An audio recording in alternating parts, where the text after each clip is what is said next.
Good morning বন্ধুরা, তোমরা সবাই কেমন আছো? আশা করছি ভালো আছো। আমি খুব ভালো আছি। তো পুষ্পা ফার্নিচারের তরফ থেকে আন্তরিক শুভেচ্ছা এবং ভালোবাসা জানিয়ে ভিডিওটি শুরু করছি। তো আমরা এখন আছি কলকাতা কল্যাণী। তো এখন এমস হসপিটাল যেটা নতুন হয়েছে তার উল্টো পাশে আছি, 2 কিলোমিটার এদিকে আছি। তো এখন আমরা নিয়ে এসেছি 5টা আইটেম, মানে 5টা কোয়ালিটির এখানে আলমারি আছে।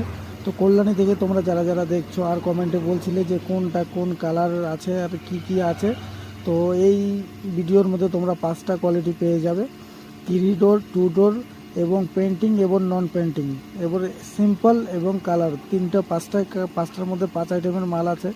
তো এখানে তোমাদের যেটা পছন্দ হয় কমেন্ট অবশ্যই জানাবে, আর কে কোথা থেকে দেখছো সেটাও কমেন্টে জানাবে, তাহলে আমাদের নেক্সট ভিডিও এবং মাল পৌঁছতে খুব সুবিধা হবে। আর আলমারিতে কোনটা তোমাদের পছন্দ হলো সেটা অবশ্যই জানাবে, আমরা চেষ্টা করব তার থেকে আরও বেটার প্রোডাক্ট বানানোর। আর এটাই আমি তোমাদের কাছে অনুরোধ করব, চ্যানেলে নতুন হয়ে থাকে